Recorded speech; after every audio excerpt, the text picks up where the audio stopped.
Every time we gossip, we reinforce the belief that we can't handle conflict directly. And imagine just extending this over time of years or decades of your life. And we develop then this belief that we need to tear others down in order for us to feel good about ourselves. And this belief that we can only connect with others by creating division. And this is where gossip traps us in a toxic mindset. It keeps us stuck in playing the victim, blaming others for what's wrong instead of taking responsibility for our part. Welcome to Beyond Success, the podcast for high achievers seeking deeper meaning, fulfillment, and purpose. Now, here's your host, world-renowned leadership coach and therapist, David Tian, PhD. In this episode, we're tackling a topic that most people never stop to question, even though it silently poisons relationships, teams, and even your own peace of mind. And that is gossip. When you understand what gossip really does to you, to others, and to the culture that you're a part of, you'll start to see how cutting it out unlocks deeper trust, cleaner communication, and, frankly, a whole lot less drama. You'll feel lighter, freer, like you've stepped out of the shadows and into something far more powerful: honesty and integrity. You see, when gossip becomes a habit, it doesn't just harm your relationships, it chips away at your integrity, at your conscience. It creates cracks in the foundations of trust of yourself and with others, whether at work, at home, or in friendships. And those cracks grow over time. They turn into misunderstandings, resentment, and a culture of fear. And it keeps you stuck in a cycle where problems never get solved, and connection stays superficial at best. So if you've ever wondered why certain relationships feel heavy, or why some teams can't seem to gel, it might be time to look at how gossip is playing a role. In this episode, I'm going to help you break free from that cycle and replace it with something far more meaningful. In case you don't know who I am, I'm David Tian. For almost 2 decades, I've been helping hundreds of thousands of people from over 87 countries attain success, happiness, and fulfillment in their personal and professional lives. All right, so let's dive into the first of 5 points that we're covering today. The first point is what gossip actually is. Most people think gossip is harmless, like just venting or blowing off steam. But that's not what gossip actually is. Gossip happens when you talk negatively about someone to a person who has no ability or authority to resolve the issue. That's it, simplest definition. The effects of gossip are insidious. It quietly eats away at trust. When you gossip, you're sending a signal, not just to the person you're gossiping about, but also to the person you're gossiping with. What you're really saying is, hey, I can't be trusted to bring this up directly, so I'll just complain behind their back. How do you think that lands with the person that you're venting to? Do you think they're thinking, oh, I'm so glad this person trusts me enough to share this? No, they're actually, if they're smart, they're thinking, when's this person going to talk about me like this? Gossip creates a culture of fear and mistrust and backstabbing. It doesn't just stay in one corner of your life. If you're doing it at work, it'll end up spilling into your personal life. If you're doing it with your family, don't be surprised when that energy carries over to your leadership style at work. Gossip isn't always loud or obvious. Sometimes it's just a quick remark, a passive-aggressive comment in passing, or venting disguised as just getting something off your chest. But it all comes back to the same root problem. It's an avoidance tactic, a way to dodge uncomfortable conversations while pretending to address the issue. And the thing is, gossip actually doesn't solve anything. It might feel good in the moment, like scratching an itch, but after, you're left with the same unresolved problem and now a little less trust in the tank. The alternative is something I'm going to be getting into more detail later in this episode, but the alternative starts with recognizing that gossip isn't just bad for the person being talked about, of course, but it's also bad for you, the person doing the gossiping. Every time you gossip, you're chipping away at your own integrity. Integrity isn't about being perfect. It's about alignment. It's about being the same person in private as you are in public. Gossip pulls you out of alignment because it creates 2 faces, the one you show to people directly and the one you reveal when they're not around. So you end up becoming two-faced, and this reinforces your two-facedness. When you cut out gossip, you're making a commitment to yourself and the people around you, a commitment to trust, to honesty. Eliminating gossip isn't easy, of course, but it's necessary. It's not just about fixing relationships. It's about creating a culture of honesty, respect, and connection. And if you're serious about building trust and living a life of integrity, you've got to cut out gossip. Okay, let's move to point 2. Why do we gossip in the first place? At first glance, it might seem harmless, like casual venting or just sharing an opinion. But beneath the surface, gossip is usually driven by deeper forces. Fears that we haven't fully faced, insecurities that we haven't addressed, or even a subtle need for validation. Let's start with fear. Gossip often happens when we're afraid of confrontation. Someone does something that bothers us, and instead of addressing it directly, we sidestep. We talk to someone else about them instead. Why? Because it feels safer. Avoiding the direct conversation means we don't risk rejection or anger or awkwardness. But avoiding doesn't solve the problem either. It just postpones it and then lets it grow. Then there's insecurity.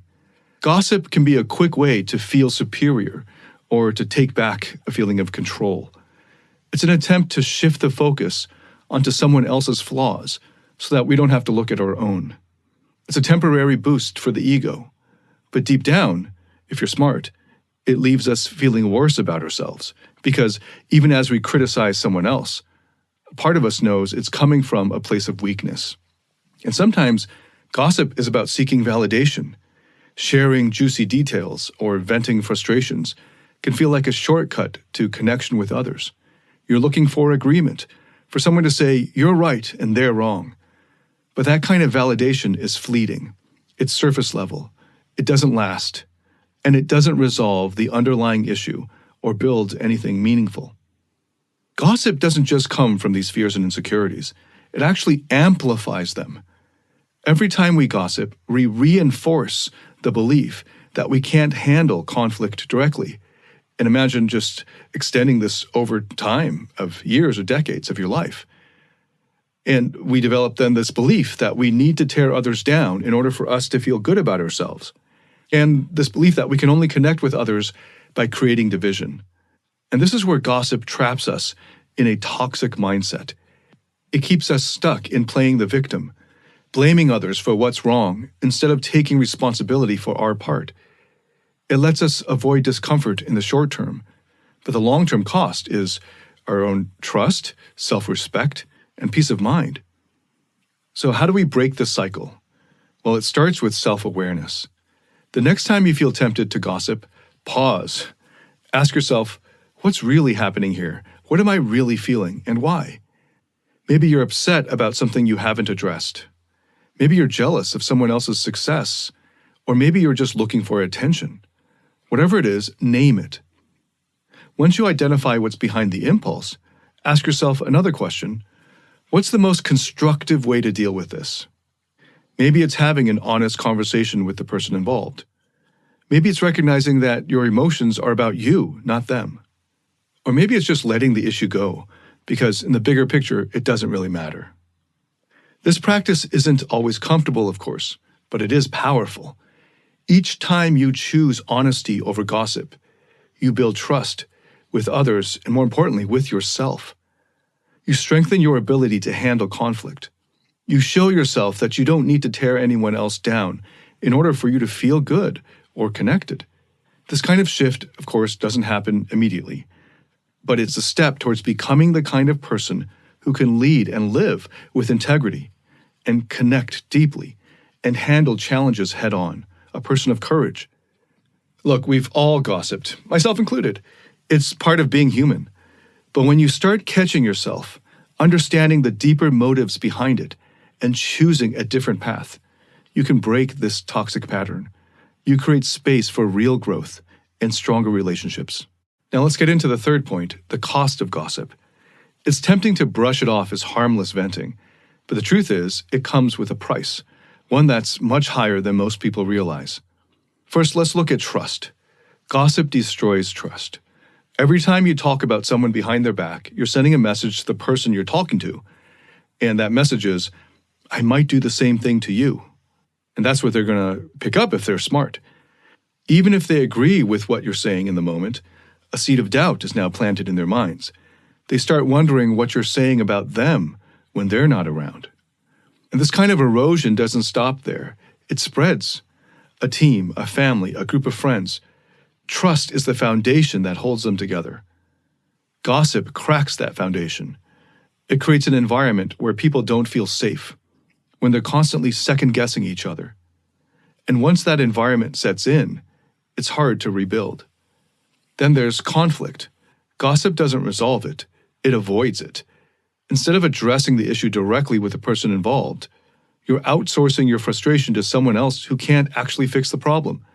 And you know it. And the result is the issue stays unresolved. And then the tensions simmer, and then resentment builds behind the scenes. What could have been handled in a single, honest, but difficult conversation now turns into a months-long or even a years-long rift. And the most overlooked cost of gossip is what it does to you, the gossiper. When you gossip, you step out of alignment with your own integrity. You create a gap between the person you want to be and the person you're choosing to be in that moment. And whether you notice it or not consciously, that gap takes a severe toll over time. There's a core in you, let's call it your higher self, or your conscience, whatever you want to call it. The core of you knows when you're out of alignment. And that core of you starts to nudge you, whispering, "This isn't who we are." But if you ignore it long enough, the nudges get louder. They show up as stress, anxiety, even guilt. It's like carrying around a weight that you don't realize is there, until hopefully you finally put it down. And the real irony is that gossip might feel satisfying in the moment. It might even feel like it strengthens your bond with the person that you're gossiping with. But it does the exact opposite in the long run. It chips away at your relationships. It erodes your credibility, and it takes away your peace of mind. So the next time you're tempted to gossip, ask yourself, is this really worth the cost? What if instead I had the courage to choose to address the issue directly, or to let it go entirely? Both of those options lead to some sort of resolution, but gossip does not. Gossip just keeps you stuck. Many high achievers struggle when it comes to managing their emotions or navigating their relationships, and they hit a wall when it comes to emotional mastery. Maybe you've noticed that stress, frustration, or anger is seeping into your personal or professional life, or you feel disconnected from those you care about. That's where David Tian's Emotional Mastery Program comes in. It's based on peer-reviewed, evidence-backed therapeutic methods to help you find happiness, love, and real fulfillment. Learn how to break free from the emotional roller coaster and start thriving in every area of your life. You can find out more at davidtianphd.com/emotional mastery. That's DAVIDTIANPHD.com/emotional mastery. Now let's get to the fourth point, and we'll shift gears here and talk solutions now. If gossip is the problem, and we've seen how destructive it can be, then what's the alternative? What's the better way forward? The answer is direct, honest, and compassionate communication. It's straightforward, but that doesn't mean it's easy. Confronting someone directly about an issue requires courage. It means you have to sit with the discomfort, to risk vulnerability, and to be open to hearing something that you might not like. But the truth is, every time you choose to speak openly instead of gossiping, you're investing in trust, in clarity, and in the strength of your relationships. So how do you do it? Let's break it down. First, start with I statements. And this is similar to what I used to teach when it came to dating. I statements. This is crucial. When you approach someone with a concern, avoid blaming or making it about their character. Instead, focus on your own feelings and the specific facts of the situation. For example, instead of saying, "You're always late and disrespectful of my time," try this instead. I feel frustrated when meetings start late because it impacts my schedule. Do you see the difference? The first version puts the other person on the defensive and is arguable whether it's true or not. The second is sharing purely from your point of view. It opens the door to a conversation, and it's less about pointing fingers and more about simply sharing what's going on for you.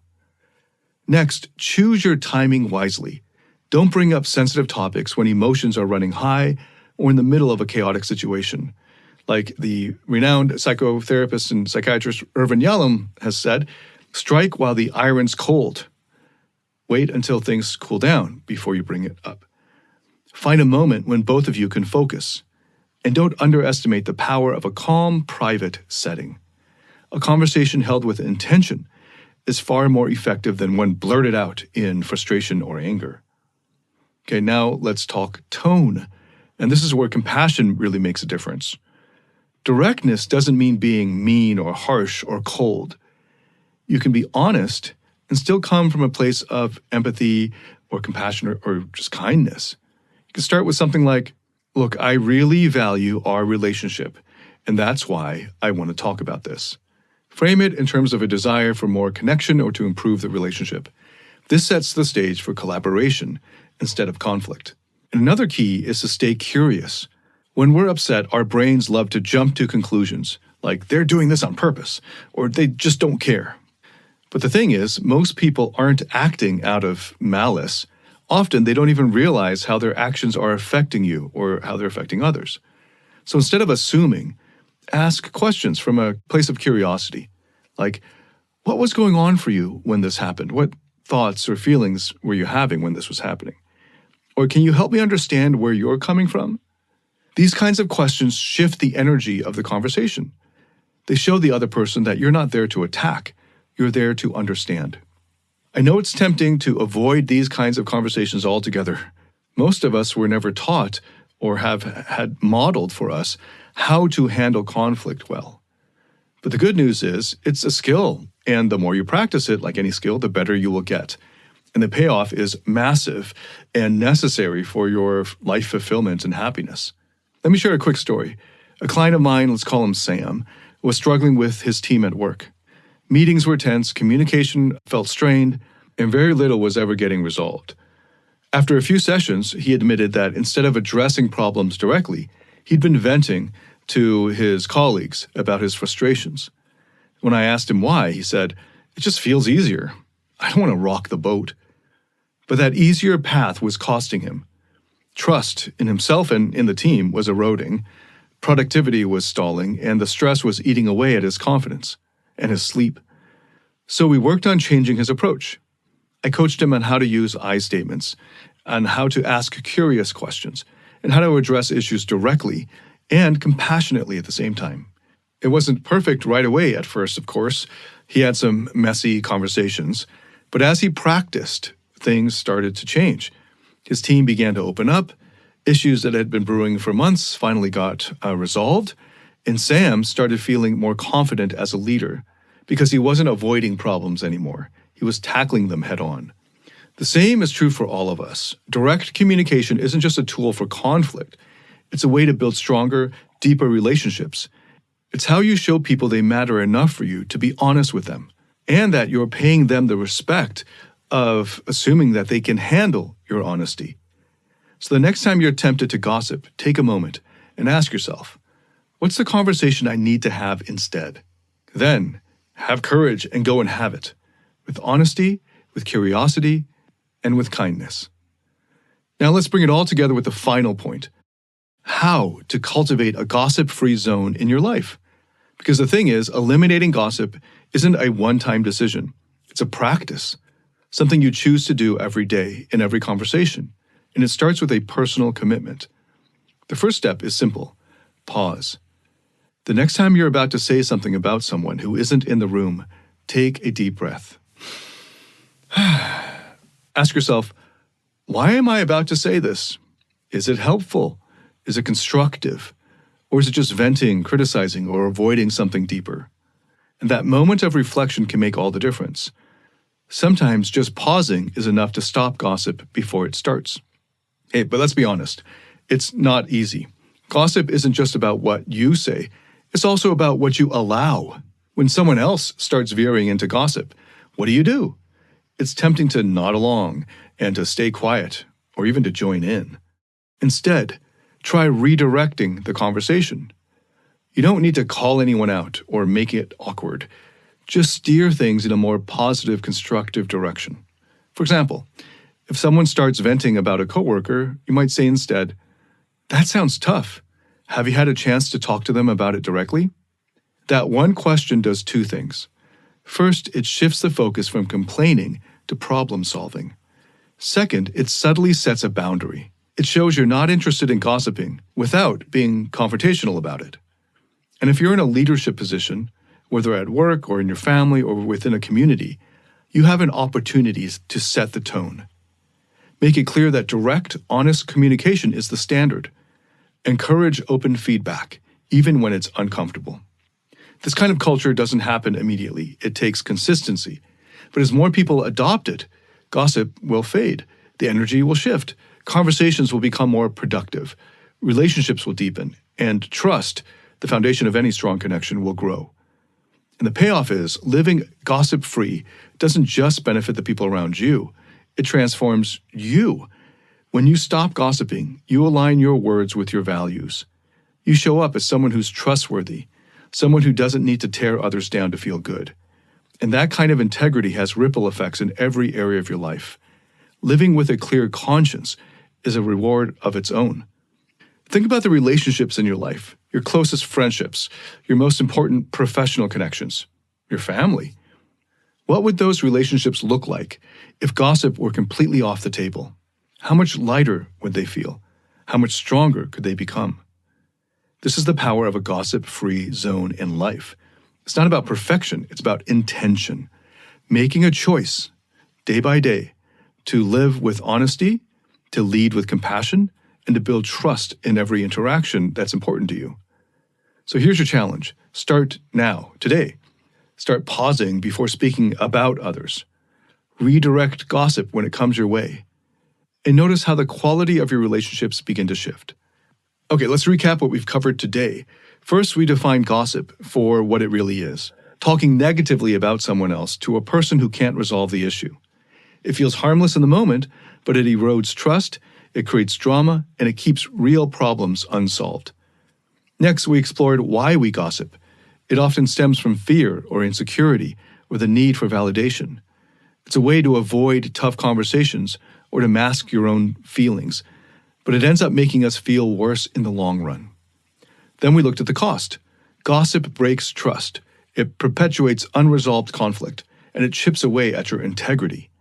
It keeps you stuck in patterns that sabotage your relationships, your reputation, and your peace of mind. And the alternative is forthright communication. We talked about how using direct, compassionate, and honest conversations can replace gossip by starting with I statements, staying curious instead of being judgmental, and choosing understanding over making assumptions. You create stronger, more authentic connections. And finally, we got more practical and explained how cultivating a gossip-free zone is a daily practice. It means pausing before speaking, redirecting conversations that veer into gossip, and committing to a culture of honesty and accountability. But this isn't just about being a better leader or partner or friend. It's about aligning with who you really are. Living gossip-free means stepping into integrity, showing up with authenticity, and building relationships rooted in trust. These are the qualities that transcend material success and lead to a life of deeper connection, fulfillment, and meaning. So as you head back into your day, I invite you to carry this with you. Let's create relationships and a life where trust thrives and integrity leads the way.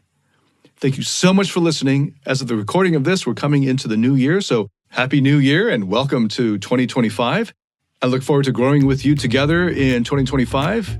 And if this episode has helped you in any way, please share it with anyone else that you think could benefit from it. If you liked it, hit a like or give it a good rating on whatever platform you're listening to this on. And if you have any feedback whatsoever, or if you just want to say hi, leave a comment or send me a message or an email. I'd love to hear from you. Thank you so much again for listening. I look forward to welcoming you to the next episode. Until then, Happy New Year. David Tien signing out.